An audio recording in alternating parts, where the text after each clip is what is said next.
Pablo lo que va a hacer es que él va a retar, a urgir, a motivar a la iglesia a llevar a cabo lo que él está modelando. Él está modelando este proceso de sucesión en el cual este proceso tiene dos énfasis. Uno es de que nos aseguremos, Pablo quiere asegurarse que la iglesia en este tiempo está dejando, o en este caso pasando o transicionando el evangelio. Y una de las características del evangelio, que el evangelio no es otra cosa más que la persona de Cristo y la obra de Cristo. Cada vez que esto es presentado, cada vez que esto es predicado o enseñado, independientemente de la generación, lo primero que produce es malas noticias. La palabra evangelio es buenas noticias, pero produce malas noticias. ¿Por qué? Porque lo que crea el evangelio, primeramente es el estar conscientes de la condición del hombre, de que somos enemigos de Dios, que el evangelio no es para que las generaciones simplemente se lleven bien, para que deje de haber racismo, deje de haber diferencias culturales, porque ella es mujer, yo soy hombre, porque son nietos y los nietos ahora piensan diferente. No, el evangelio lo que hace es que literalmente va a nivelar a todos y nos pone en una condición de depravación, nos pone en una condición de que somos enemigos de Dios, nos pone en una condición de que todos sin excepción hemos pecado y hemos caído de la gloria de Dios. ¿Me explico? Entonces ya de ahí el evangelio se convierte en buenas noticias, porque no solamente es el diagnóstico de nuestra condición, pero nos da la solución a la situación, que obviamente en este caso eso es la persona, eso es la obra de Cristo. En este contexto es que Pablo habla, en este contexto es que Pablo tiene la urgencia de hacer esto, y como generación creo que esto es extremadamente importante que lo hagamos. Ahora, antes de entrar en la palabra de Dios, quiero recordarles de otra cosa. El reto que estamos viviendo hoy en día nosotros como generación, si queremos hacer esto o si queremos seguir el modelo de Cristo y de Pablo, es de que tenemos que acordarnos que hoy en día la tendencia es que si nosotros, usando esta mano como nuestra generación, si nosotros recibimos el evangelio a través de un cassette de 8 tracks, ¿saben lo que es un 8 tracks? Si no saben qué es, háganlo Google. Pero esos cassettes que ya no existen hoy en día, o que no los puedes tocar en tu casetera o en tu estéreo o como le quieras llamar, si así lo recibimos y fue el evangelio de Jesús, el reto es que la generación de hoy en día ya no escucha música. La generación de hoy en día ve la música. Se llama YouTube, se llama Netflix. ¿Qué estoy diciendo? Esto es lo que estoy diciendo, de que en un momento dado el reto no es tanto que no sepamos o no estemos de acuerdo con el evangelio. El reto es que tenemos una generación más joven, hijos, nietos, que cuando escuchan el evangelio de nosotros y se los presentamos en 8 tracks, no es que estén en desacuerdo, es que no ven la relevancia o no la sienten. Es como decir, hey, está bien lo de la iglesia, y bueno, está bien la iglesia, todas las iglesias son iguales, está bien orar a Dios, o en este caso lo que está de moda es la meditación. Simplemente medita. Suena así medio, pero bueno. El punto es de que empezamos a ver el cristianismo como una opción entre muchos. Lo que estoy tratando de decir es que el trabajo de la iglesia, y por eso estamos hablando de esta mañana, es de que nos aseguremos que no estamos presentando el evangelio en cassettes de 8 tracks. Tenemos que presentarlo de tal manera que la gente, los hijos, la cultura, el mundo, cuando nos escuche, escuchen lo que voy a decir, cuando nos escuche, no es tanto de que nos aseguremos que acepten a Cristo, porque ese es el trabajo del Espíritu Santo. No es mi trabajo que mis hijos sean cristianos, si no yo fuera el Espíritu Santo. Mi trabajo es de que cuando ellos sean confrontados con el evangelio, con la persona, con la obra de Cristo, si deciden rechazarlo, porque tienen esa libertad, lo pueden rechazar. Si lo deciden rechazarlo, mi trabajo es que rechacen el evangelio, que asegurarme que es el evangelio lo que rechazan. ¿Sí me explico? En lugar de una caricatura, en lugar de una burla del evangelio. Y menciono esto porque pienso en la persona de Jesús. Cuando Jesús predicó, siendo él un maestro de la comunicación, él se paraba enfrente de las multitudes y decía, algo así decía Jesús: había un hombre que tenía 2 hijos, y el menor de ellos vino a él y le pidió la mitad de la herencia. ¿Recuerdan la parábola del hijo? ¿Qué es el punto? Aquí es el punto, que Jesús está usando una metodología.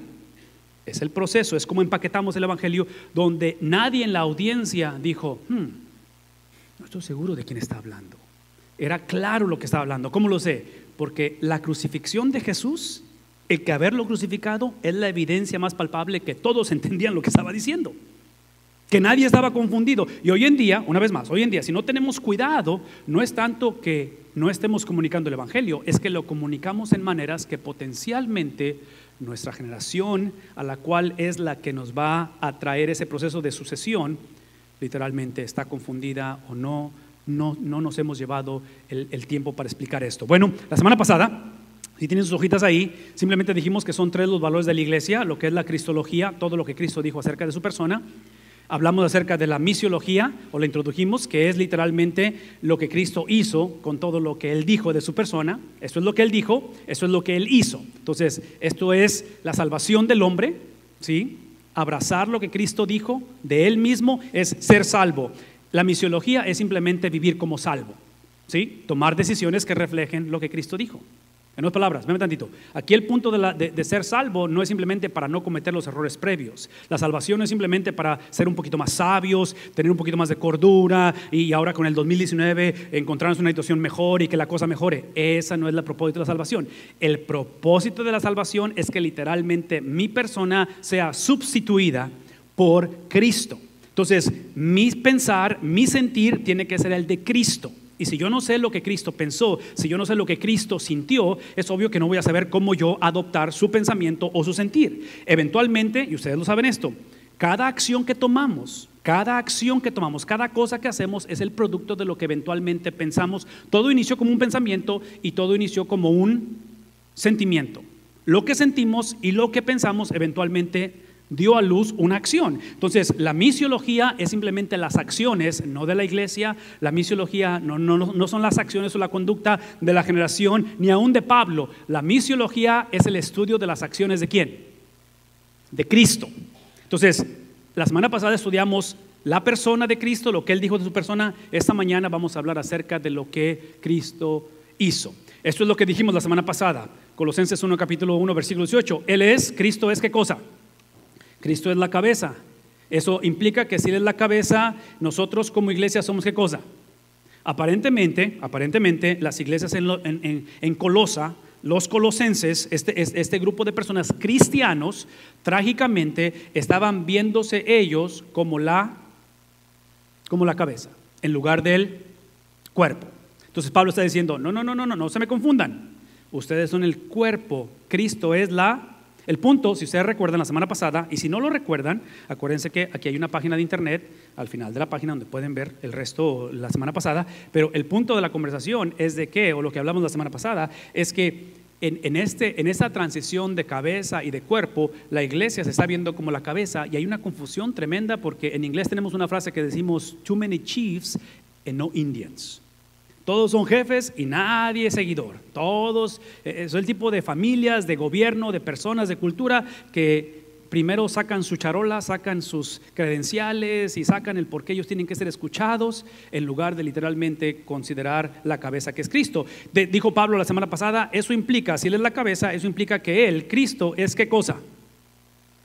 Él es el principio, y la palabra principio, obviamente, regresamos al libro de Génesis. En el principio creó Dios los cielos y la tierra. Hablamos del Evangelio de Juan hace algunos meses atrás y dijimos que en el principio era el verbo era con Dios, en otras palabras es el punto, que la palabra principio es aquella palabra que es antes de que haya un principio. Es el concepto de eternalidad. Es el concepto de que Dios no tiene principio, Cristo no tiene, nadie creó a Cristo, nadie formó a Cristo, nadie dijo aquí está el principio de Cristo. Eso no existe, que Él siempre ha existido, y eso lo hace ¿qué cosa? El primogénito. Y la cosa es esto, dijimos la semana pasada, que esta cuestión de principio y primogénito, si ustedes recuerdan, les puse varias fotos de varios personajes cinematográficos, desde Val Kilmer, y les puse a George Clooney, y les puse a ¿quién más? No recuerdo todos los demás, pero son los personajes más recientes de este personaje de la televisión o del cine. Y todo lo que les dije la semana pasada es que cuando Pablo dice que Cristo es el principio, regreso al Batman original. ¿Sí me explico? Pensar en la cuestión del Batman original, de aquel que es el principio. Entonces, en la raza humana, véame tantito, en la raza humana, Adán es el primer hombre que es establecido en la tierra. Hay un principio en la raza humana, un original, humanamente hablando. Pero la tragedia del ser humano es de que el ser humano, en lugar de verse como el cuerpo, se vio como ¿qué cosa? En el huerto del Edén. Que Adán y Eva dijeron, no, queremos ser como Dios. Entonces, obviamente se rebelaron, y esa tragedia hizo que el primer Adán cayera en rebeldía ante Dios, y tuvo que venir un segundo Adán, que es Cristo, y ese Cristo no está empezando la raza humana otra vez, está empezando una raza, una experiencia nueva en medio de la rebeldía, y es obvio que es el cristianismo. Por lo tanto, decimos que Él es el primogénito. Vean esto, el primogénito ¿entre qué? Entre aquellos que eventualmente resucitarán. El prerequisito de la resurrección, para resucitar, la persona tiene que, primeramente, ¿qué cosa? Entonces, vean tantito, eso implica que para nosotros como cristianos, eso es extremadamente importante, no lo pierdan.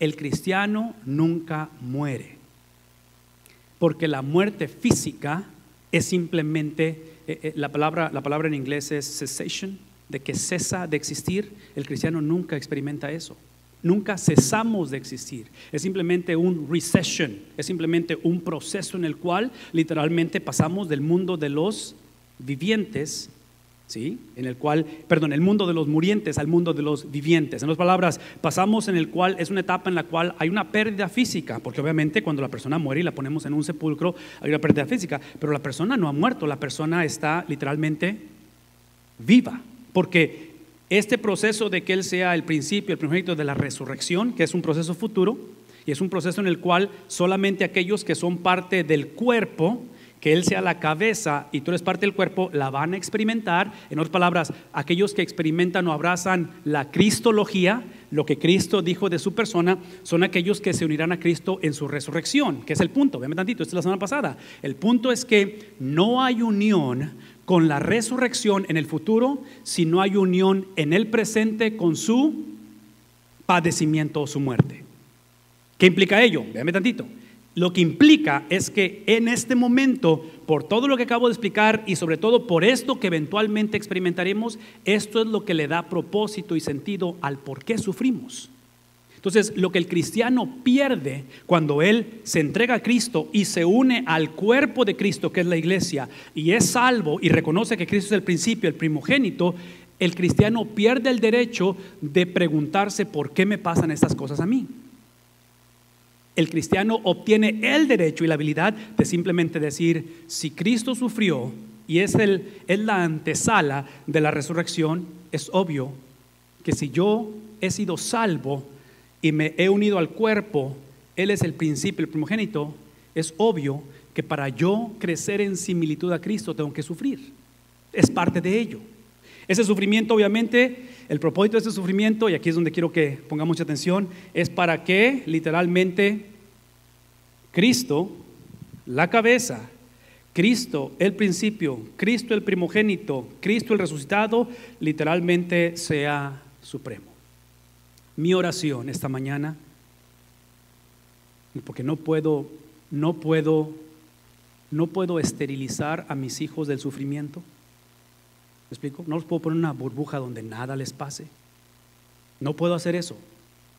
Mi oración simplemente es que cuando ellos experimenten sufrimiento, el sufrimiento, porque no todo sufrimiento lo hace, glorifique y exalte la supremacía de Cristo. Hay sufrimiento de negligencia, hay sufrimiento de lo que la Biblia dice necedad, self-inflicted. No es lo que estoy hablando del sufrimiento que en este caso, ¿quién está escribiendo esa carta? Pablo. ¿De dónde le está escribiendo? De la cárcel. Va a salir de la cárcel para ir ¿a dónde? A que literalmente le despeguen su cabeza de su cuerpo, decapitado, y se acabó la fiesta. ¿Me explico? Entonces, este hombre sabe lo que es el sufrimiento, pero la diferencia es que su sufrimiento es el vehículo para exaltar no a Pablo, no a la iglesia. ¿A quién exalta mi sufrimiento? A Cristo. Ese tiene que ser el entender del cristianismo. Todo eso que hemos descrito es para que esta mañana nos enfaticemos ahora en la conducta de Cristo. Ya les di un resumen de lo que fue la semana pasada. Ahora, esta mañana vamos a movernos no solamente de lo que Cristo dijo de sí mismo, ¿sí? Pero ahora hablemos acerca de lo que Cristo hizo. ¿Qué es la misiología? ¿Qué es lo que Cristo hizo? Lo que Cristo hizo es lo siguiente, es que Cristo ha instituido y Cristo refleja sus acciones a través de la membresía de una iglesia. Tenemos que ser parte de la familia de Dios a través de ser miembros de una iglesia. Lo único que tengo que advertir, tengo que establecer, tengo que presentarles es que esta membresía de la iglesia es dada en un concepto de familia. No es en un concepto de organización nada más. En otras palabras, esto no es como Sam's Club. ¿Saben lo que es Sam's Club? Esto no es como el Costco, de que pagas tu membresía, te dan tu tarjeta y tienes privilegios. Uno de ellos es gasolina, ¿no es cierto? ¿Han tratado de poner gasolina en Sam's por accidente y no traen tarjeta? Ahí está la gasolina y típicamente está más barata, pero si no tienes la tarjeta, no importa que traigas carro nuevo, carro viejito, no importa quién eres, si no traes tarjeta no le puedes, en otras palabras, si no eres parte de la membresía no puedes recibir los beneficios. Eso no es lo que estamos hablando aquí. Estamos hablando en un concepto de familia, porque ustedes y yo sabemos que a nivel familia, el ser miembro de la familia literalmente es, independientemente, como decimos en las bodas, en la riqueza o en la pobreza, en la salud o en la enfermedad. ¿Sí me explico? Es el concepto de que nuestra relación de familia, nuestros lazos de casarnos, de criar hijos, de ver por los padres, por los abuelos, es un concepto que va más allá de simplemente decir, es que tenemos el mismo apellido. Es más que un apellido, es más de que tenemos el mismo color de piel o que nos vemos similares por nuestros rasgos y nuestra complexión física. Es literalmente entender que la iglesia o este concepto de hacer lo que Cristo me llama a hacer, imitar a Cristo, es una experiencia en comunidad. Nadie puede hacer lo que Cristo le ha llamado a hacer o a imitar a Cristo por sí solo. ¿Qué es el punto? Es el punto. De que ese concepto de que yo leo mi Biblia, yo oro, yo como quiera escucho la radio, televisión cristiana, qué bueno que lo haces, qué bueno que quieres aprender de la palabra de Dios, pero eso no se trata nada más simplemente de conocimiento, eso no se trata simplemente de decir, voy a leer la Biblia, eso no se trata de estudiar a Dios, se trata de que Dios te estudie a ti. ¿Sí vemos la diferencia? No es de que yo ahora voy como a hacerle un favor a Dios para orar, para leer la palabra de Dios. No, es entender que lo primero que Dios hace, en mi vida, cuando Él me salva de una eternidad o de un infierno, es que ahora el yo imitar a Cristo es que ahora la iglesia, la comunidad me salva de mí mismo, de mí mismo. La mayoría de la consejería que hoy en día se lleva a cabo, matrimonios, jóvenes, adultos, lo que sea, no es otra cosa más que simplemente esa consejería literalmente la pudieron haber tomado y obtenido si hubieran buscado la comunidad de otros desde un principio. ¿Sí?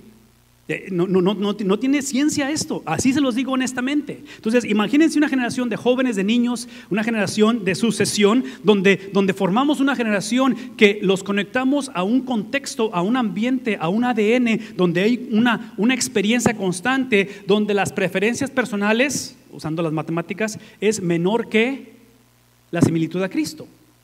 Entonces, ser parte de una iglesia, uno de los propósitos es para que mis preferencias personales, que no estamos en contra de las preferencias personales, porque parte de las preferencias personales es lo que nos hace ser hombres o mujeres o el producto de mis experiencias, pero eventualmente estas experiencias tienen que ser menos que mi deseo de crecer en similitud a Cristo. Entonces, una vez más, escuchen lo que voy a decir. Como parte del cuerpo de Cristo, donde Él es la cabeza y yo soy su cuerpo con otros, es para que mis preferencias personales unos con otros aprendamos a cederlas a algo más grande que yo. ¿Qué es el punto? Que si lo traducen en el contexto de matrimonio, en crianza de hijos, típicamente el conflicto en relaciones interpersonales entre padres, hijos y abuelos es literalmente cuando esto se convierte en lo más importante. Y típicamente o nos hacemos los ofendidos o típicamente ofendemos a alguien. En lugar de que el punto de mis acciones, de mi sentir, de mi pensar sea lo que Cristo pensó, lo que Cristo sintió, lo que Cristo hizo. Eso implica que ahora mi relación con la iglesia, con mi hogar, está basado en una relación de ¿qué? En otras palabras, ustedes traen con ustedes, que espero que no lo estén viendo ni lo prendan y espero que lo hayan puesto en vibrar, pero su celular es aquel donde ustedes tienen un contrato con AT&T, con T-Mobile o con quien lo tengan, de tal manera que mientras T-Mobile o AT&T o Sprint les dé el servicio que prometieron, yo tengo que pagar por el servicio. El momento en que ellos no me den lo que prometieron, yo me cambio de compañía, rompo el contrato y me voy con alguien más. ¿Saben de qué estoy hablando?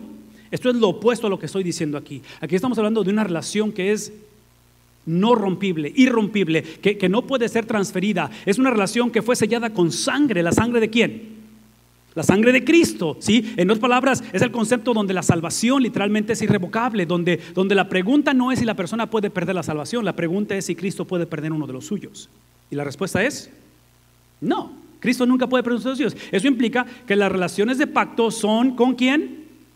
Y en otras palabras, no existe tal cosa no existe a la luz de la Biblia una persona que tenga una relación con Dios sin relacionarse con otros. La Biblia enseña que las relaciones con Dios, ¿sí?, son para y a través de otros. Por eso es que en la Biblia no existen personas o cristianos que no sean miembros de la iglesia. Para nosotros, obviamente, lo ilustramos con lo que se le llama la experiencia del bautismo por inmersión o el bautismo del creyente. ¿Qué implica ello? Que nosotros creemos que el bautismo es la experiencia externa de un entendimiento o de una experiencia interna. Entonces, el bautismo tiene dos componentes que son cruciales. El primero es que la persona tiene que ser sumergida en el agua.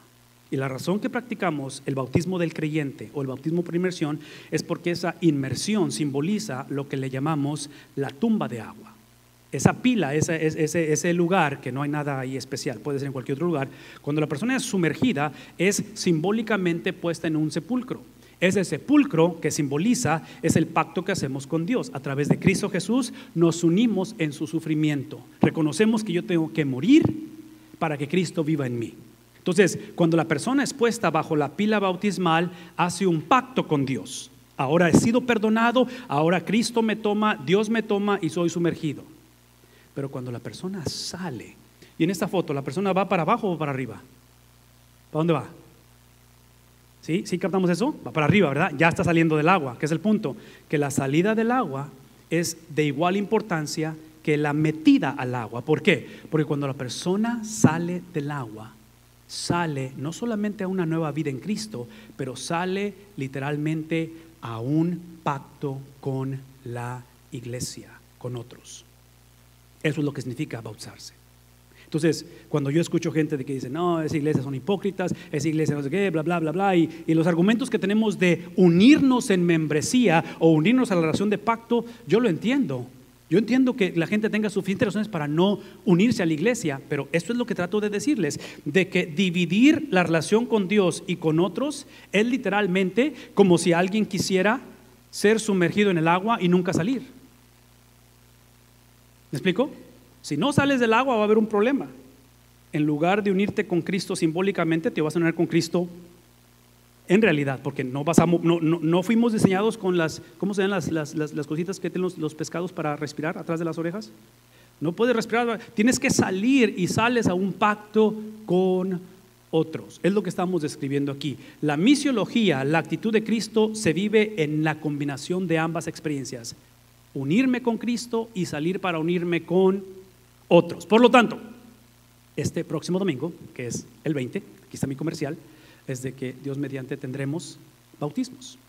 Así es que si tú ya te uniste con Dios en tu corazón y ya le aceptaste, pero no te has unido con la iglesia, con el cuerpo, otra vez, escuchen la analogía, Él es la cabeza y somos ¿qué cosa? Es una anomalía que haya una cabeza sin cuerpo, a menos que sea la familia Adams de las caricaturas, que hay una mano caminando así sola. Pero típicamente una cabeza tiene ¿qué cosa? Cuerpo, y un cuerpo tiene cabeza, que es el punto de que, una vez más, para nosotros este miércoles, que es el 16 de enero, tendremos una clase para los que se van a bautizar o deseen bautizarse y les enseñamos algo de estos principios, pero específicamente es la logística de pasar por esto, porque esto requiere de práctica. Entonces, si ustedes decidieron o quieren bautizarse, necesitamos vernos este miércoles, Dios mediante, para hacer todo lo que estoy describiendo. El apóstol Pablo escribe en Efesios capítulo 4 a una iglesia que convenencieramente había dividido lo que acabamos de juntar. Había dividido una relación con Dios y la relación con otros, que es el punto, que Efesios está escrito en un contexto en el cual literalmente existe división. Es el tipo de iglesias que decían amar a Dios siempre y cuando Dios fuera la versión que yo tengo de Dios. ¿Saben de qué estoy hablando? Es como la música. A todos nos encanta la música siempre y cuando sea la versión de música que a mí me gusta.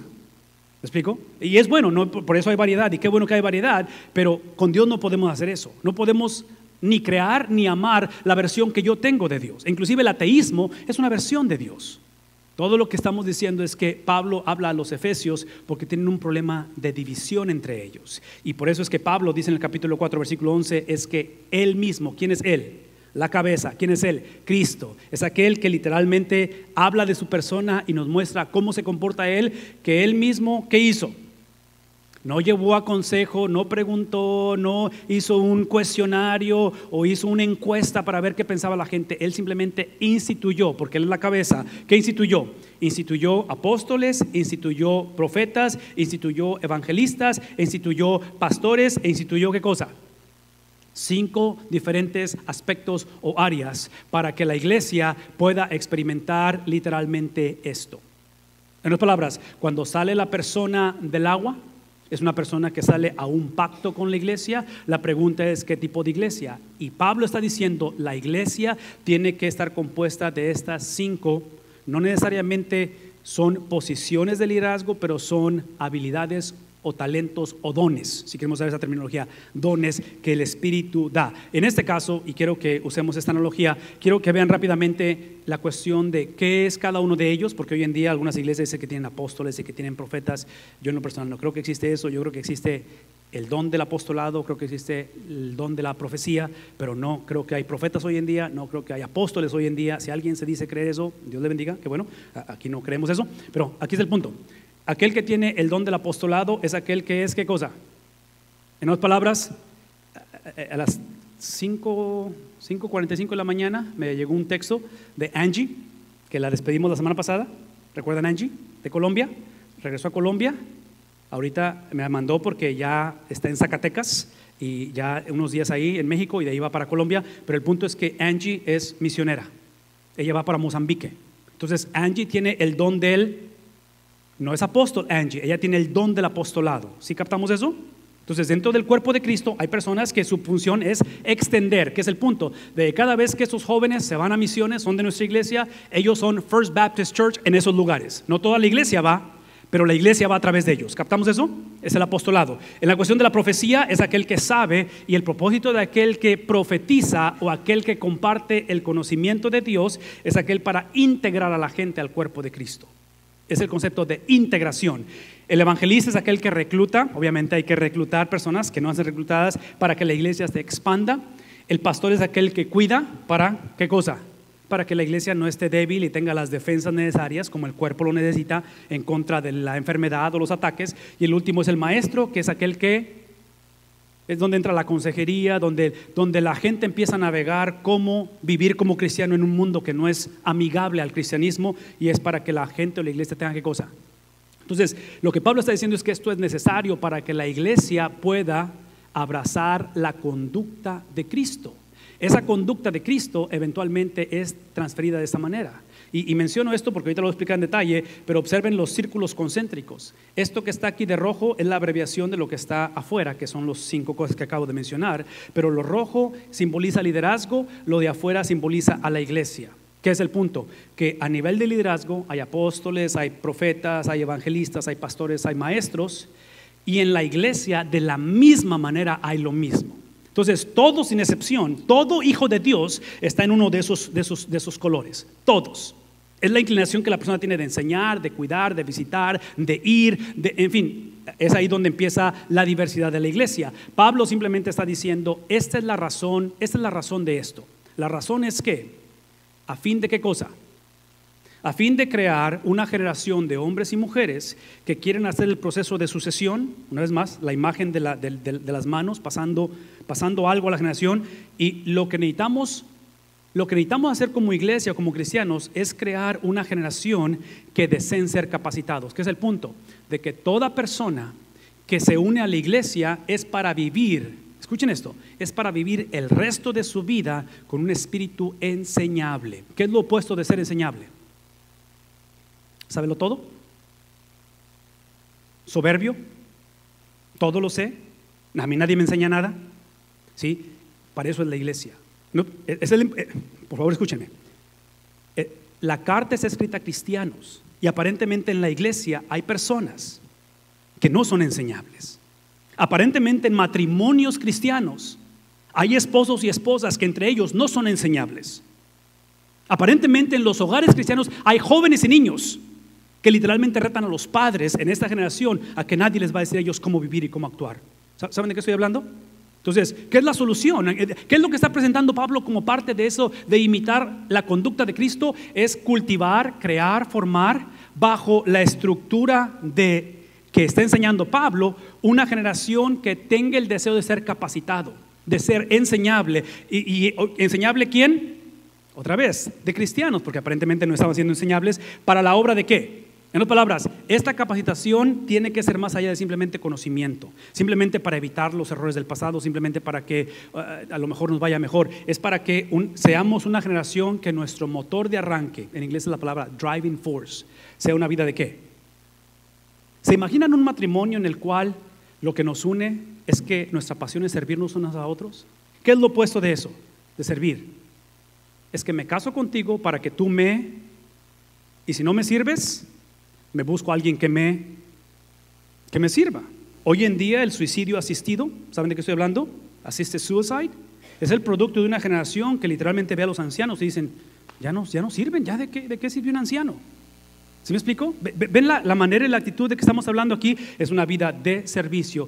Sueñen conmigo con una generación de jóvenes, de niños, que su motor de arranque es servir unos a otros, que es literalmente vivir para otros. Es lo que está diciendo Pablo. El tener una actitud, un corazón enseñable, es para servir, de tal manera que esa vida enseñable de servicio, ¿qué es lo que va a hacer con la iglesia?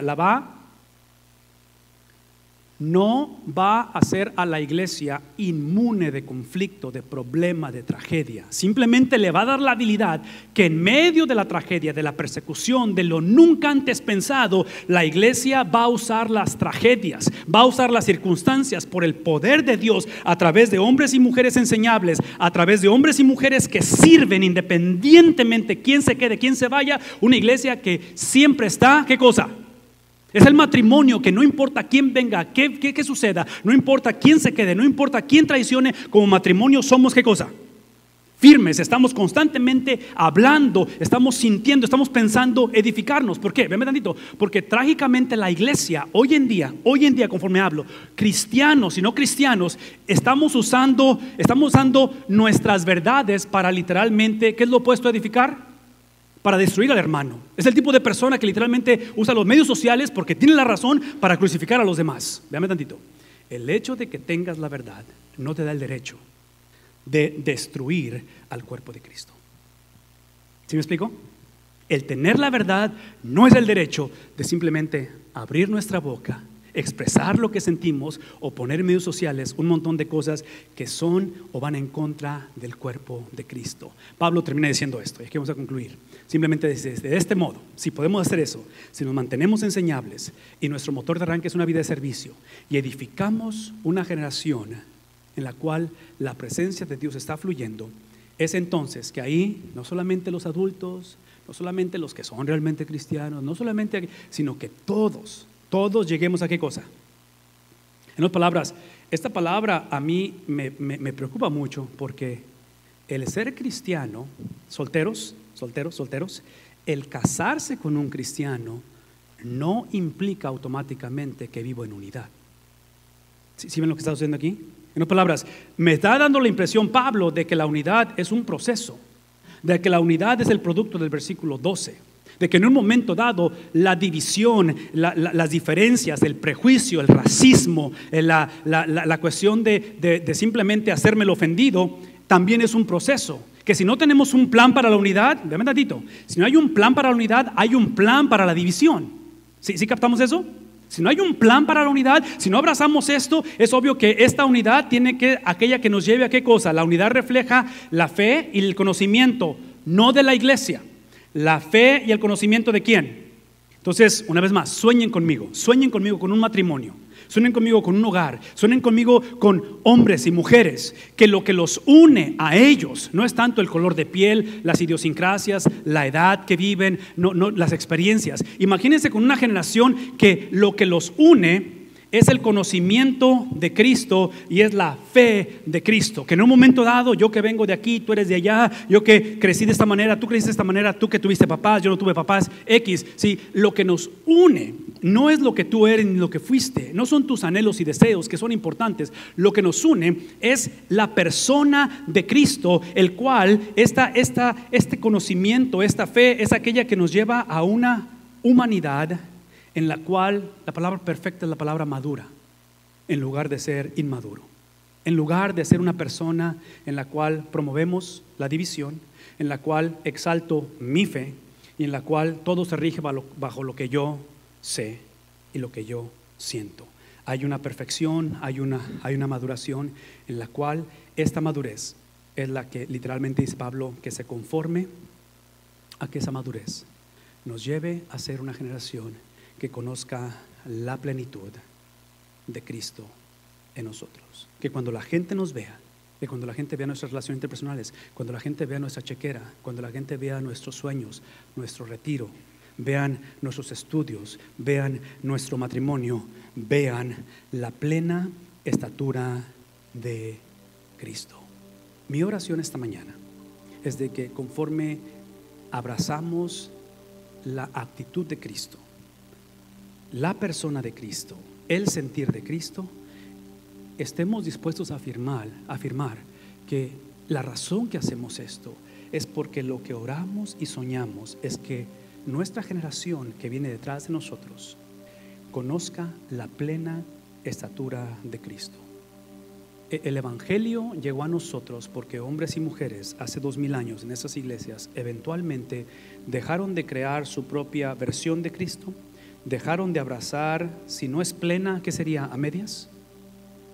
Un cristianismo a medias, un compromiso circunstancial, un razonar mi caminar sobre la tierra y en un momento dado justificar mis acciones. Hombres y mujeres modelados por Pablo específicamente modelaron esta plenitud de la estatura, de la llenura de Cristo, no solamente abrazando lo que Cristo dijo de su persona, pero literalmente imitando a Cristo en todo lo que Él hizo.